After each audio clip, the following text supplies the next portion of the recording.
अस्सलामुअलैकुम, आप देख रहे हैं PSL हंगामा और मैं हूं आपके साथ मोहम्मद एहसन। कल लाहौर की जानिब से एक दफ़ा फिर से साबित किया गया है कि लाहौर को लाहौर के अंदर हराना मुश्किल ही है और इस्लामाबाद ने एक दफ़ा फिर से ये साबित कर दिया कि लाहौर के अंदर उनको हराना बहुत ही आसान है। हमने देखा कि इस्लामाबाद का रिकॉर्ड लाहौर के अंदर अच्छा नहीं रहा।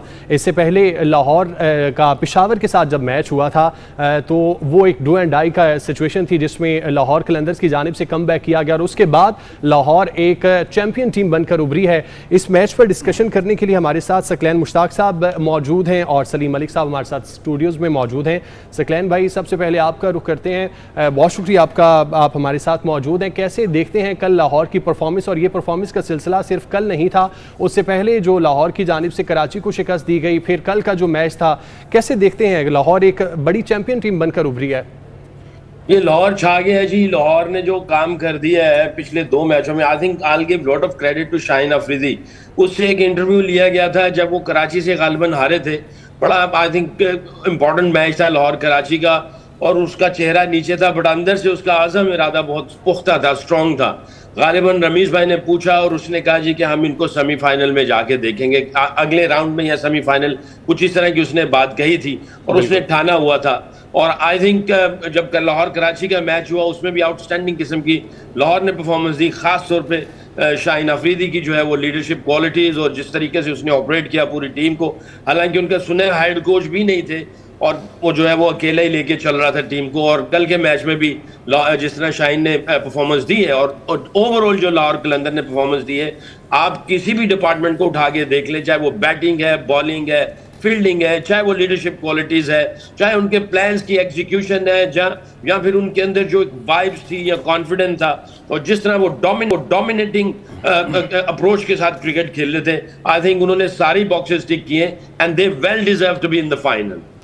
बिल्कुल, फाइनल में वो डिज़र्व करते थे। सलीम भाई, आप कैसे देखते हैं लाहौर की परफॉर्मेंस को? ये एक डिपार्टमेंट हो जिसमें कोई कामयाब हो, वो तो सारे डिपार्टमेंट्स हमने बैटिंग देखें, बॉलिंग देखें, फील्डिंग देखें, सब में ही उन्होंने बताया है कि वो चैंपियन टीम है।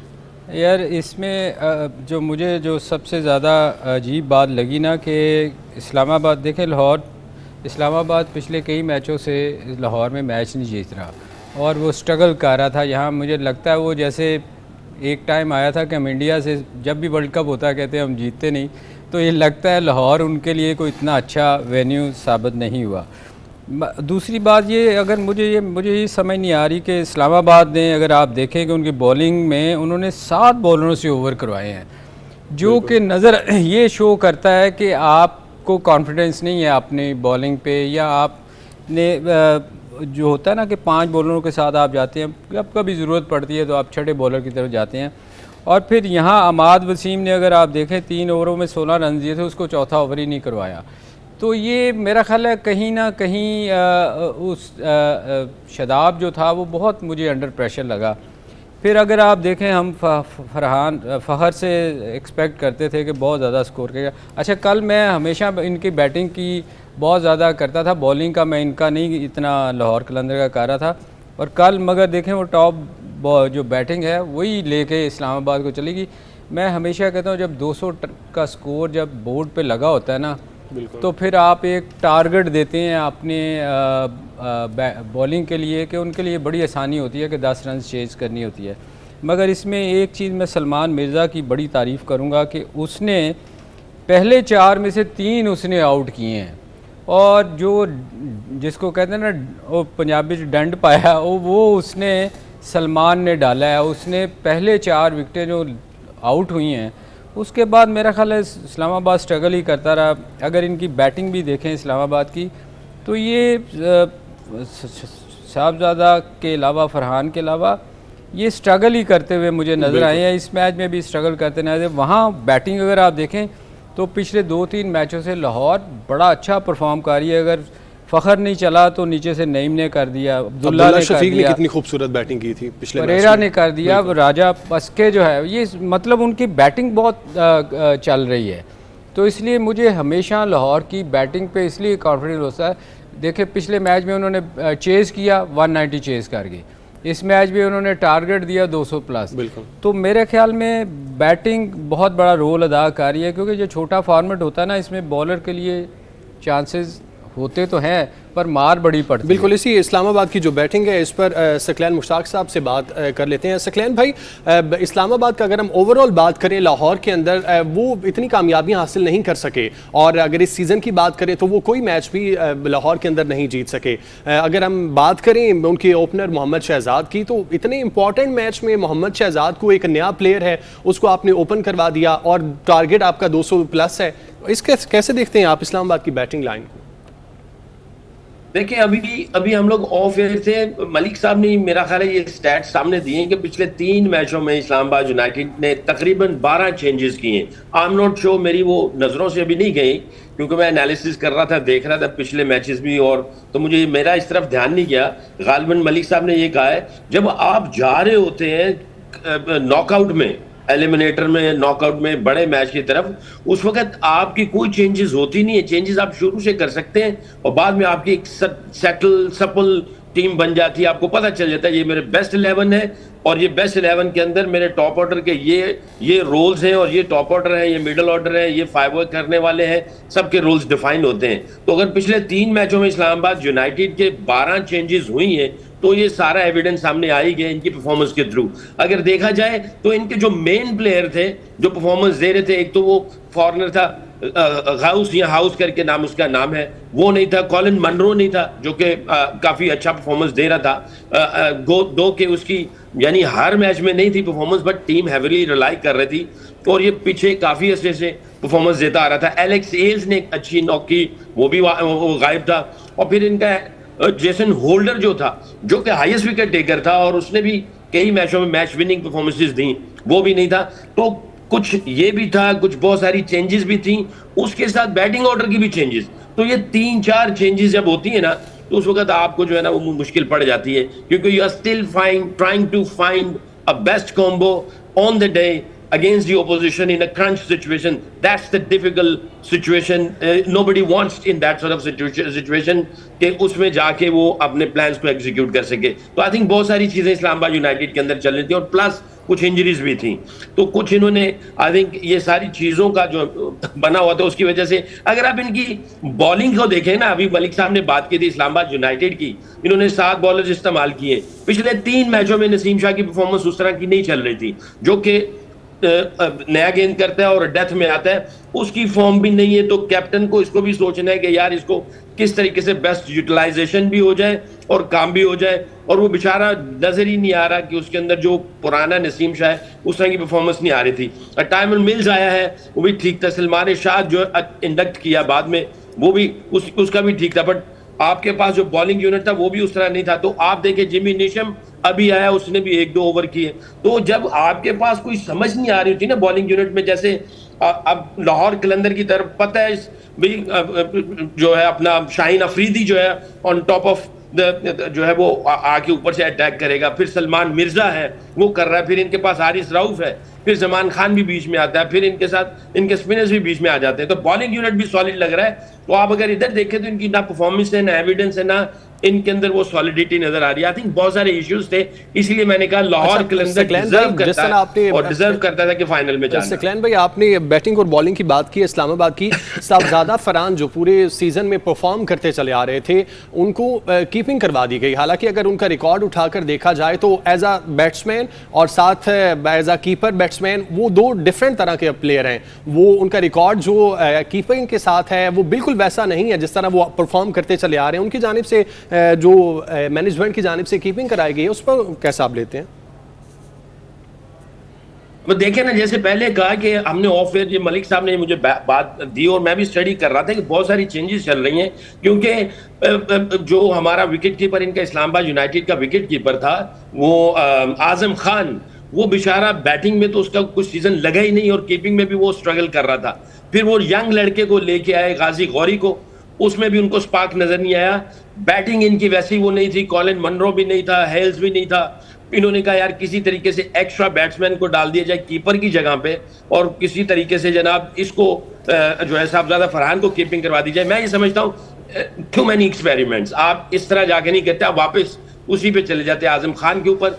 जब उसको रेस्ट दिया, मेरा ख्याल है उस वक्त बैटिंग कोच या हेड कोच को चाहिए था उसके साथ उसकी मेंटरिंग करते, उसको सुनते, बीच में रेस्ट भी आ गया था, थोड़ा सा उसका कॉन्फिडेंस बूस्ट करते, क्योंकि उसके अंदर पोटेंशियल है, वो गेम चेंज कर सकता है। 20-25 गेंदे अगर खेलता है तो गेम चेंज कर सकता है। जिस तरह ये स्टैट्स सामने आ रहे हैं, अगर वो उसका कॉन्फिडेंस बिल्डअप किया होता, उसकी लुक आफ्टर की होती, तो मेरा ख्याल है अगर उसी को वापस लेके आते तो शायद सर्कमस्टांसेस थोड़े से डिफरेंट होते। बहरहाल अब हो चुका, अब भुगतना पड़ेगा इनको, इस्लामाबाद यूनाइटेड को। अब रोएं बैठ के। सलीम भाई रोए बैठ के। अब जाहिर सी बात है उनके पास रोने के अलावा ऑप्शन क्या है, जिस तरह के उन्होंने कारनामे सर मंजिल अंजाम करीब आ दिए गई और मंजिल हासिल नहीं की। बिल्कुल। सलीम साहब, आप कैसे देखते हैं कि अब इस्लामाबाद की मैनेजमेंट जो उनके कोच हैं वही अब पाकिस्तान क्रिकेट टीम में उनको सेलेक्ट कर लिया गया है, इस तरह के फैसले जो कि इस मैच में उन्होंने किए गए या पूरा सीजन हम देख लें जिस तरह के फैसले इस्लामाबाद यूनाइटेड की जानिब से किए गए, हालांकि अलग बात है कि पहले 5 मैच उन्होंने जीते थे और उसके बाद उनके हारने का सिलसिला शुरू हुआ था, अब वही कोच पाकिस्तान क्रिकेट टीम को भी कोचिंग करेंगे, तो कैसे देखते हैं इसको? महल अभी सक्की ने कहा था कि वो शायद इधर नहीं है, वो हैं कि सक्की का अच्छा लाहौर की बात कर रहे थे। देखें यार, ये लाहौर जो पाकिस्तान की टीम होगी वो टोटली डिफरेंट होगी इससे। इस्लामाबाद के जो कोच है मैं उनकी बात उन्हीं की बात कर रहा हूँ कि उसमें टीम तो डिफरेंट ही होगी ना, ये लोकल प्लेयर बीच में बहुत सारे नहीं होंगे। मगर बात ये है कि मैं पहले भी कह चुका हूँ कि उसको 3 प्लेयर्स पे बड़ा कॉन्फिडेंस था, रिजवान, बाबर और शहीन, तो ये तीनों पाकिस्तान टीम में सेलेक्ट नहीं किए गए, तो लड़ाई तो मेरा ख्याल इनकी उसके आने से पहले ही शुरू हो गई है। बिल्कुल। और टीम इन्होंने फिर जो अनाउंस की है वो एक वेबसाइट पे अनाउंस कर दी, कोई पता नहीं कौन सिलेक्टर है कौन नहीं है। तो देखें अभी तो वो आया है, जो लाहौर का उसका इस्लामाबाद से उसका रिकॉर्ड है वो बड़ा अच्छा है। इस सीज़न को अगर आप निकाल लें, पिछले 2-3 सीज़न से इस्लामाबाद तो बहुत जीत रही है और टॉप पे रही है। तो देखें अभी उसको क्रिटिसाइज इतना नहीं करना चाहिए, अभी आया है, मौका बिल्कुल देना चाहिए, हर बंदे को देना चाहिए। टैंक वही है, तो उस नज़र में कि ये सीज़न जिस तरह उन्होंने एज अ कोच परफॉर्म किया है और फिर वो पाकिस्तान क्रिकेट टीम में भी है, तो सोच तो वही होगी यार। देखो ये हमारा है पाकिस्तान, हम निकालते हैं कुरानदाजी हैं। बिल्कुल। हम जो पर्ची हाथ में आ जाती है या जो मनूवरिंग जिसकी ज़्यादा हो रही होती है, आप देखें ना, इस्लामाबाद का कप्तान है, पाकिस्तान का कप्तान है आगा सलमान T20 में, वो उसका कोच है वहाँ की टीम का। तो ये मनूवरिंग है जो आप जो कानों में डालते हैं ना, इसमें कानों का कच्चा नहीं होना चाहिए। जो सिलेक्ट करते हैं उनको पता होना चाहिए कि आपने क्या करना है। ये हर जगह है, मैं आपको बताऊं, जो कप्तान होता है उसके प्लेयर ज़्यादा खेलते हैं, किसी भी फ्रेंचाइजी को ले लें। तो ये मेरा ख्याल है कि उन्होंने उसके साथ टाइम ज़्यादा गुजारा हुआ है, उसके साथ कंफर्टेबल शायद होंगे कुछ ये आगा वगैरह, तो शायद इसी वजह से लाया गया। अदरवाइज़ इस परफॉर्मेंस को देखें तो इतनी अच्छी तो नहीं है। अच्छा, अगर हम इस्लामाबाद की बॉलिंग की बात करें तो जैसे सकलैन भाई भी कह रहे थे कि मुसलसल वो तब्दीलियां करते रहे हैं। स्पेशली हम नसीम शाह की बात करें, वो पाकिस्तान इंटरनेशनल बहुत अरसा खेल चुके हैं और हमारे मेन बॉलर अब भी हैं, बांग्लादेश के खिलाफ सीरीज़ में भी वो सेलेक्ट हुए हैं। उनकी जानिब से मुसलसल जो आखिरी 3 मैचेस में परफॉर्मेंस की गई है, क्या प्रॉब्लम नज़र आ रही है? नसीम शाह को कल इंजर्ड भी हुए थे और वकार यूनुस कमेंट्री कर रहे थे, उनकी जानिब से कहा गया था कि एक इंटरनेशनल जो बॉलर है वो इस तरह इंजर्ड होना नहीं चाहिए T20 में, जो टेस्ट मैच भी खेलता हो। तो उनकी परफॉर्मेंस कैसे देखते हैं आप? यार इंजरी देखो, वो तो मेरा ख्याल वकार खुद भी फास्ट बॉलर हैं, इंजरी तो किसी को भी हो सकती है। अब देखें ना, छोटे छोटे निगल्स होते हैं, वो आप रोक नहीं सकते उसको ना। फास्ट बॉलर चूँकि भाग के आके बॉलिंग करनी होती है, आपको कुछ भी हो सकता है। वो खैर वो कहना गलत है। ये जो बात है कि नसीम शाह पिछले कई 2-3 साल से मैं देख रहा हूँ उसकी इतनी अच्छी परफॉर्मेंस, बैटिंग में उसने ज़रूर हमें एक आध मैच जितवाया, मगर बॉलिंग में वो स्ट्रगल कर रहा है। मैं ये कहता हूँ कि अगर इन्होंने टीम में सारे नए लड़के खिलाने थे, डालने हैं, 3-4 सीनियर प्लेयर निकाले हैं, तो इनको रॉफ की जगह भी नए लड़कों को डालना चाहिए था। मैंने उस दिन मिसाल दी थी कि किसी बंदे को ना, मैंने अपने वीलॉग में कहा था, किसी बंदे को गोली लगी मत्थे पे, वो मर गया, उन्होंने कहा यार शुक्र है दी आँख बच गई। अगर आपने हारना ही है, यही बांग्लादेशी जिससे आप टेस्ट मैच हारे, ये अलग बात है कि ये T20 है, मगर अगर आप टीम बिल्ड कर रहे हैं तो आपको फिर नए लड़कों के साथ जाना चाहिए, इस खौफ से निकलना चाहिए कि हम हारेंगे या जीतेंगे। तो नसीम शाह भी इतना अच्छा परफॉर्म नहीं कर रहा था, हारिस ने भी कोई बहुत ज़्यादा वो नहीं परफॉर्मेंस किया, हर मैच में 50-40 से ऊपर ही स्कोर दिया है। तो आप जब सीनियर प्लेयर्स के साथ इसलिए रखते हैं कि यार ये एक्सपीरियंस बॉलर है, ये टीम को साथ लेके चलेगा, जब उनकी अपनी परफॉर्मेंस स्ट्रगल कर रही तो फिर आप क्यों नहीं एक यंगस्टर्स को मौका देते ताकि आप एक टीम बिल्ड कर सके। एक बांग्लादेश जैसी टीम के ख़िलाफ़ अगर आप नई टीम नहीं खिलाएंगे तो फिर आप कब खिलाएंगे? बिल्कुल, हम ये देख चुके हैं कि बाबर आजम और जिस तरह रिजवान को, शाहीन को रेस्ट दिया गया है ताकि यंगस्टर को मौका दिया जाए, इसी तरह जो बाकी भी बॉलर्स हैं, जिस तरह सलीम भाई बात कर रहे थे, उनकी जगह भी यंगस्टर्स को इन सीरीज़ में कम से कम मौका देना चाहिए। हम इस मैच पे और फाइनल पे मज़ीद डिस्कशन करेंगे, अभी एक ब्रेक का वक्त हुआ है। PSL हंगामा में आपको खुश आमदीद कहते हैं। डिस्कशन हो रही है कल के मैच की, जिसमें लाहौर कलंदर्स की जानिब से इस्लामाबाद को आउट क्लास किया गया है। सकलैन मुश्ताक साहब हमारे साथ मौजूद हैं स्टूडियोज़ में, सलीम मलिक साहब हमारे साथ मौजूद हैं। सकलैन भाई, इस्लामाबाद यूनाइटेड की अगर हम ओवरऑल परफॉर्मेंस देखें तो उन्होंने हर सीज़न में ही अच्छी परफॉर्मेंस दी है, 3 दफ़ा के वो टाइटल विनर भी रहे हैं। इस सीज़न में भी उनकी जानिब से टेबल के 2nd नंबर पर वो मौजूद थे और साथ ही साथ उनकी जानिब से जिस तरह पहले 5 मैचेस जीते गए, फिर कुछ मैचेस वो हारे और दोबारा से वो 2nd नंबर पर आ गए। तो अगर हम बात करें शादाब खान की कप्तानी की, उसको आप कैसे देखते हैं? देखिए, अगर पास्ट में जाए ना, आपको एविडेंस मिल जाएंगे सारे। चैंपियंस कप हुआ था, उसमें भी उसने कप्तानी की, आउटस्टैंडिंग किस्म की परफॉर्मेंस थी उसकी अपनी भी, और प्लस चैंपियन भी हुए। उससे पिछले फिर इस्लामाबाद यूनाइटेड चैंपियन हुआ और हर साल इस्लामाबाद यूनाइटेड जो है वो टॉप पे रहा भी, और पाकिस्तान का बड़े अरसे से वाइस कप्तान भी रहा। जब कभी उसको अपॉर्चुनिटी मिलती थी वो जो है वो लीड भी कर रहा होता था। तो ओवरऑल देखा जाए वो सीजन कैप्टन है और उसके अंदर लीडरशिप क्वालिटीज भी है। और बात का तो होता ही है कि जब आप कैप्टन होते हैं, जब आप लीडर होते हैं, तो आपकी अपनी परफॉर्मेंस भी ऊपर नीचे होती है। अभी PSL ने मेरा ख्याल है बेस्ट ऑलराउंडर का जो है ना अवार्ड भी इसी को दिया है। तो इसने एविडेंस सारे दिए हुए हैं, इसमें कोई शक नहीं होना चाहिए। हाँ, परफॉर्मेंस ऊपर नीचे होती है, उसको रीजंस को देखना पड़ेगा कि ये परफॉर्मेंस टीम की ओवरऑल ऊपर नीचे क्यों हुई। क्योंकि टीम की परफॉर्मेंस ऊपर नीचे होती है तो आप फौरन लीडर की या हेड कोच की जो है ना वो उसके ऊपर नजरें जाती हैं और आप उसके ऊपर तनकीद करना शुरू कर देते हैं, जो कि मेरा वे ऑफ थिंकिंग या वे ऑफ लुकिंग नहीं है। मैं हमेशा ये देखता हूं कि वो रूट कॉज क्या थी जिसकी वजह से हुआ। जैसे अभी मैंने आज पहले ब्रेक से पहले वाले जो हमारे प्रोग्राम में था, तो मैंने कहा कि मलिक साहब ने बल्कि मेंशन किया था कि 12 चेंजेस हुई हैं। अगर आप ये देखें, इनकी बहुत सारी चेंजेस हुई हैं जिसकी वजह से टीम में स्टेबिलिटी नहीं रही है, आपके प्लान्स चेंज होते रहे। आप एक चेंज करते हैं तो वो एक चेंज नहीं होती है, उसके साथ 3-4 चेंज हो जाती हैं। अगर आप एक बॉलर चेंज करते हैं तो उस बॉलर की जगह पे 3 बॉलर्स को कहीं ना कहीं एडजस्ट करना पड़ता है। लेकिन सकलैन भाई, जो कल के मैच में एक चीज नजर आई है, हैदर अली को 8वें-9वें नंबर पे भेजा गया, उसकी क्या रीजन नजर आती है? हैदर तो आई थिंक जी वो तो टॉप ऑर्डर है। बिल्कुल, मैं वही कह रहा हूँ ना कि मुझे ये जो चेंजिंग, इतनी लंबी चौड़ी चेंजिंग की गई है स्पोर्ट्स स्टाफ की तरफ से या कैप्टन की तरफ से, ये आई थिंक मैं इसके बिल्कुल इत्तेफाक नहीं करूंगा। मैं हमेशा ये समझता हूं कि आपकी टीम जब तक सेटल है और बैटिंग ऑर्डर सेटल है, आपको उसी तरह जाना चाहिए। और एक ये जो चीज मैचअप्स वाली होती है ना, ये आई हेट मैचअप्स कि भाई फलाना बैट्समैन आएगा तो इस बॉलर को लगा दो, ये बॉलर आएगा तो इस बैट्समैन को भेज दो। लेफ्टी राइटी कॉम्बिनेशन चल जाता है, बट आप अपने ही बैट्समैनों पे और अपने ही बॉलरों पे डाउट्स क्रिएट कर रहे हो कि तुम इसके खिलाफ नहीं खेल सकते या तुम इसको बॉल नहीं कर सकते। तो ये जो डाउट्स आते हैं, ये आपको जो है वो कप्तानी में भी मुश्किल होती है और स्पोर्ट्स स्टाफ को भी मुश्किल होती है और आपके प्लान्स में भी क्लैरिटी नहीं होती है। तो मैचअप्स मेरा ख्याल है इनको छोड़ देना चाहिए। तो आई थिंक जो आज के और पिछले मैच में जो है ना बहुत सारे मैचअप्स जो है मेरा ख्याल है स्पोर्ट्स स्टाफ की तरफ से जो है ना अप्लाई किए गए हैं और मैचअप जो है वो वर्क नहीं करते। आपके अंदर की गट फीलिंग है, आपको उसको देखना चाहिए और आपके जो बॉलर्स हैं आप उनको ऐसा प्रिपेयर करें, ये बैट्समैन है उनको ऐसा प्रिपेयर करें कि भाई आपने हर सिचुएशन में जाना और अपना प्लान्स को ठीक है। सलीम मलिक साहब, आप लाहौर कलंदर्स की बात करेंगे, बैटिंग पे तो आएंगे, लेकिन सबसे पहले बॉलिंग की बात करते हैं। सबसे पहले शाहीन का बताएं, जो शाहीन की जानिब से बॉलिंग की गई है, लोग यही वाला शाहीन देखना चाहते हैं और यही शाहीन लोगों ने देखा जब वो नए टीम में आए थे। साथ ही साथ शाहीन के साथ आप कमेंट करेंगे सलमान मिर्ज़ा पे, पहले मौका नहीं दिया गया था उनको और फिर जब मौका दिया गया तो उन्होंने साबित किया कि वो वाकई डिज़र्व करते हैं अपनी जगह टीम में।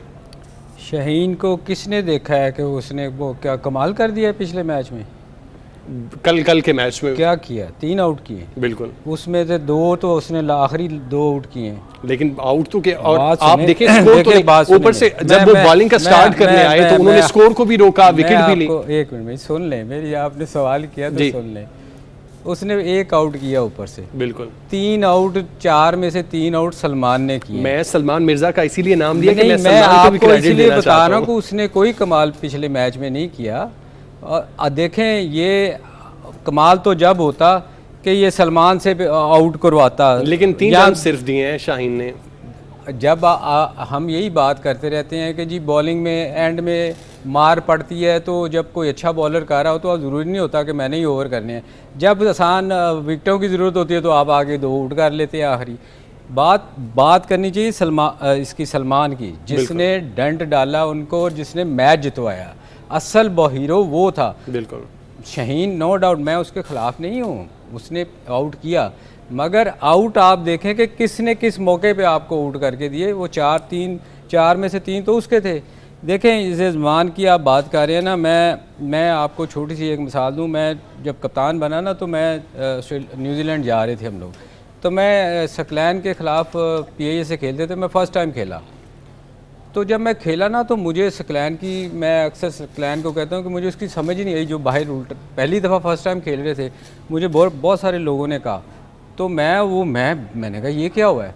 मैंने अपने जो सेक्रेटरी थे उस वक्त, चेयरमैन थे आरिफ अली खान भाई साहब, मैंने कहा जी मैं इसको टूर पे लेके जाना चाहता हूँ। उन्होंने कहा नहीं, इसका पहला टूर है, मैं अभी नहीं, इसकी इतनी जल्दी नहीं। मतलब आपको पता होना चाहिए कि विजन होना चाहिए ना कि यार कौन सा बॉलर, ये कमाल बॉलर आ गया है। सलमान जो है, इसने पिछले देखें 9 आउट कर चुका है। इसने पेशावर को भी इसने डंड डाला, 4 आउट किए। वो लग रहा है कि आपको बंदा जो है ना उसमें करंट है। मैं हमेशा क्या कहता हूँ, देखें जब तक आप बेंच पे बैठे हुए प्लेयरों को मौका नहीं देंगे, ये वसीम जूनियर, ज़मान खान, इन्हीं को खिलाए जाएंगे तो ये सलमान की तो अगले साल शायद बारी ना आती, बाहर से बाहर हो जाता, लोगों को नज़र ही नहीं आना था। वो जो एक सर्कल है ना, जिसको आप किसी लोगों को मौका ही नहीं देते खेलने का, वो बाहर से ज़ाया हो जाते हैं। ये ख़त्म होना चाहिए, एक रीजन वाला काम ख़त्म होना चाहिए कि आप उन्हीं लोगों को दिखाते रहते हैं कि इनके अलावा हमारे पास प्लेयर ही नहीं है। अब ना इसने देखें, ये बड़ा सेंसिबल बॉलिंग की है, एक लाइन पे बॉल कर रहा है, अपनी लिमिटेशन से बाहर नहीं जा रहा। ये जूनियर और ज़मान को देख लें, जब इनको चौका लगता है इनको कोई फिक्र नहीं होती कि टीम हार जाएगी, स्कोर रोकना नहीं रोकना, आगे कभी बाउंसर मार देंगे, कभी टांग से बाहर कर देंगे। तो ये चीज़ें जो है ना, ये हमारे क्रिकेट बोर्ड के सोचने वाली हैं कि जो बेंच पे भी लोग बैठे होते हैं वो भी खेल सकते हैं और उनमें से भी टैलेंट निकल सकता है। उनको मौका ही नहीं हम देते और दे ही नहीं रहे। कई सालों से मैं देख रहा हूँ लोग बाहर बैठे ज़ाया हो रहे हैं। आप मौका देने की जैसे बात कर रहे हैं, जो लाहौर का प्लेयर्स डेवलपमेंट प्रोग्राम है उस पर काफ़ी तनकीद होती रही हमेशा से कि वो सिर्फ बॉलर ही बनाते हैं, जिस तरह हमने देखा कि हारिस रऊफ उन्हीं की पैदावार है। लेकिन हम इस दफ़ा इस सीज़न में हमने देखा मोहम्मद नईम, शुरू में तो वो थोड़े से कंफ्यूज नज़र आए, नाकाम नज़र आए, लेकिन लाहौर कलंदर्स की जानिब से भी उनको मौका दिया गया और वो प्लेयर निकले हैं प्लेयर डेवलपमेंट प्रोग्राम से। 2017 से वो लाहौर कलंदर्स के साथ हैं। उनकी परफॉर्मेंस को आप इस सीज़न में कैसा देखते हैं? नहीं, उसने अच्छा परफॉर्म किया है, बहुत आउटस्टैंडिंग नहीं है, मगर बेहतर कॉन्फिडेंस आ रहा है उसमें। मगर आप ये देखें ना, उसी को मौका मिला है और तो बाकी प्लेयरों को नहीं मिल रहा। बिल्कुल, उसको पूरा मौका दिया है ना। आप देखें किसको वो बिठाएं, क्या फ़खर ज़मान को बिठाएं, अब्दुल्ला शफीक को बिठाएं, आसिफ अली को बिठाएं? एक्चुअली मेरी आप बात तक पहुंच नहीं पा रहे। जो मैं आपकी बात समझ रहा हूँ देखिए, जैसे जैसे जगह बनेगी वैसे ही हर जगह, हर जो फ्रेंचाइजी है ना, उसको एक ही लोगों को मौका नहीं देना चाहिए। जब अगर कोई अच्छा परफॉर्म नहीं कर रहा तो आप दूसरे जो बेंच पे बैठे होते हैं उनको मौका दें, उनको भी चांस दें, ताकि आपको नज़र आए कि पाकिस्तान में और भी प्लेयर हैं। नईम को तो पूरा मौका मिला ना, मिलना चाहिए, हर प्लेयर को मिलना चाहिए, पर हर जगह इस तरह नहीं हो रहा। बिल्कुल। कहने का मतलब मेरा ये है कि क्रिटिसाइज इसलिए होता है कि आप कुछ लोगों को मौका देते हैं, कुछ लोगों को नहीं देते। बिल्कुल, यही बात सकलैन मुश्ताक साहब से पूछ लेते हैं। सकलैन भाई, आप क्या एग्री करते हैं इस बात से कि जो बेंच पे बैठा प्लेयर होता है उसको मौका देना चाहिए, स्पेशली इस तरह की लीग्स में? एक एग्जांपल आपको देता चलूँ, साउद शकील जो कि क्वेटा ग्लैडिएटर्स की पहली दफ़ा कप्तानी कर रहे हैं और वो फाइनल में पहुँच चुके हैं, उनकी जानिब से मुसलसल 33 मैच उनको नहीं खिलाए गए थे और लास्ट सीज़न में उन्होंने आखिरी मैच जब क्वेटा ग्लैडिएटर बाहर हुआ था तो उन्होंने ट्वीट भी इस पे किया था और कहा था कि 33-0 का ट्वीट था कि उन्होंने मुसलसल 33 मैच बेंच पे बैठे हैं और इस दफ़ा वो कप्तान बने, उनकी कप्तानी में टीम फाइनल में पहुंच गई। तो ये किधर से बाहर बैठे थे? क्वेटा ग्लैडिएटर्स से। तो अब उन्होंने क्वेटा ग्लैडिएटर की कप्तानी की है, तो मुझे नहीं समझ आ रही है ट्वीट किसके खिलाफ की है और वो कहाँ से जो है ये वो पिछले सीजन में ये ट्वीट किया गया था। मैं कह रहा हूँ ना, जी जी देखें असल में होता ये है, सलीम भाई की बात सर आंखों पे बिल्कुल सही है, ऐसे ही होना चाहिए। मैं जब हाई परफॉर्मेंस सेंटर का जब मुझे हेड बनाया गया और फिर मैं पाकिस्तान टीम का हेड कोच भी बना, तो एक पॉलिसी बनाई थी, एक स्ट्रेटेजी थी या पॉलिसी थी, व्हाटएवर यू कॉल। हमने कहा था 70-30 का रेशो रखेंगे, जो मेन प्लेयर हैं उनको 70% पूरे साल में अपॉर्चुनिटीज मिलेंगी और वो जो इंपॉर्टेंट सीरीज होंगी, बड़ी सीरीज होंगी, उसमें मेन प्लेयर जो आपके हैं वो जाएंगे। 30% आपका जो बेंच है, जो बैठे हुए बेंच के ऊपर, आप उसको जो है ना अपॉर्चुनिटी देंगे ताकि आपका बेंच भी डेवलप होता चला जाए और वो जो है आपको एविडेंस देते चले जाएं कि भी वो बेंच पे बैठे हुए परफॉर्मेंस दे रहे हैं। और फिर आहिस्ता आहिस्ता फिर जब बेंच डेवलप होगा तो ये आपके जो बेंचमार्क्स हैं इन टर्म्स ऑफ स्किल्स के या वर्क एथिक्स के, वो बेंच उसको पुश करेगा और जो मेन प्लेयर हैं वो फिर उनकी, क्योंकि ये साथ में लगे होंगे, तो ये क्वालिटी ऑफ क्रिकेट जो है वो एक्सेल करेगी और वो अवॉल्व भी होगी। तो 70-30 की एक स्ट्रेटेजी फिलॉसफी हमने इंट्रोड्यूस करवाई थी और अनफॉर्चुनेटली वो टेन्योर खत्म हो गया जल्दी से और इसके ऊपर इम्प्लीमेंट नहीं किया गया। आपको हर जगह पे इस तरह की कोई पॉलिसी बनानी पड़ेगी, चाहे वो पीएसएल है, चाहे वो डोमेस्टिक है, चाहे वो नेशनल टीम है, ताकि जो बेंच है उसको अपॉर्चुनिटी मिलती चली जाए, ताकि आपके पास सारा बेंच के लोगों को अपॉर्चुनिटी देने के लिए इस तरह की पॉलिसी अपनानी चाहिए। सकलैन भाई, आप माजरत आपको कट किया, अभी ब्रेक का वक्त हुआ है, दोबारा से वापस आते हैं तो डिस्कशन को कंटिन्यू करते हैं। पीएसएल हंगामा में आपको खुश आमदीद कहते हैं। लास्ट चंद मिनट्स हैं, फाइनल पे बात करते हैं। कल एक बड़ा फाइनल खेला जाएगा PSL 10 का, लाहौर कलंदर्स और क्वेटा ग्लैडिएटर्स के दरमियान। सकलैन मुश्ताक साहब, कैसे देखते हैं कल के फाइनल को? क्या प्रेडिक्शन है आपकी? दोनों टीमों का मुआवजा किया जाए तो कौन सी टीम आपको स्ट्रॉन्ग नज़र आती है? देखें, जिस तरह की क्वेटा ग्लैडिएटर ने क्रिकेट खेली है, पहले 1-2 मैचेस में तो हमें ऐसा लगा था कि इनकी टीम के अंदर कोई क्लैरिटी नहीं है, कुछ यूनिटी नज़र नहीं आ रही है, कुछ वाइब्स नज़र नहीं आ रही। उसके बाद इन्होंने बिल्कुल ही डोमिनेट किया और जाके सीधा टॉप ऑफ द टेबल बैठ गए। और जिस तरह की पिछले 3-4 मैचेस में परफॉर्मेंसेस चल रही हैं और जो खास तौर पे इनका बॉलिंग यूनिट है, मैं ये समझता हूँ लाहौर कलंदर से ज़्यादा खतरनाक इनका बॉलिंग यूनिट है, क्योंकि आमिर आउटस्टैंडिंग परफॉर्मेंस दे रहा है, उसमें थोड़ी सी पैच आए थे बट वो फिर अपना काम कर जाता है, उसका एक्सपीरियंस है, शातिर है। अबरार और साथ में उस्मान तारिक, उसका एक्शन क्लियर हो गया है। खुरम शहजाद ने बहुत अच्छी बॉलिंग की थी, मोहम्मद वसीम भी अच्छी फॉर्म में नजर आ रहे हैं, फ़हीम अशरफ भी जो है वो बॉलिंग में अपना काम कर रहा है, साथ में बैटिंग में भी। तो आई थिंक इनकी बॉलिंग यूनिट अगर देखा जाए कंपेयर टू लाहौर कलंदर, तो मैं इनको रेट करूंगा। और इसी तरह अगर आप बैटिंग में भी चले जाएं तो इनकी बैटिंग भी जो है मुझे कदरे बेहतर लगती है उससे, अपना लाहौर कलंदर से। लाहौर कलंदर का फखर का है ऑन द डे चल गया, यानी फखर चलेगा तो गेम कहीं और ले जाएगा, ना चला तो जनाब दूसरों को करना पड़ेगा। अब्दुल्ला शफीक अच्छी फॉर्म में नजर आ रहे हैं, बट अगर इनकी क्वेटा ग्लैडिएटर की अगर आप बैटिंग देखते हैं तो आई थिंक रायल रूसो अच्छी फॉर्म में है, फिन एलन अच्छी फॉर्म में है, हसन नवाज ने 200 किए हुए हैं, वो इसके अंदर है। अब पक्षा आ गया और चंडीबल आ गए, ये बहुत ही सीजन प्लेयर है। फ़हीम अशरफ बड़ी अच्छी बैटिंग माने फ़हीम अशरफ बहुत अच्छी बैटिंग कर रहे हैं। तो अगर आप ये देखें, इनकी बैटिंग में भी 3-4 प्लेयर आपको ऐसे सॉलिड नजर आ रहे हैं, बॉलिंग यूनिट में सॉलिडिटी नजर आ रही है। सकलैन भाई, अंदर थोड़ा सा ऊपर नीचे। सलीम भाई, लास्ट मिनट है, आप कैसे रेट करते हैं दोनों को? लास्ट मिनट भी रहने देते नहीं, आप नहीं, इसमें कोई शक नहीं, ये सकी सही कह रहा है कि इनकी बॉलिंग बहुत बेहतर है।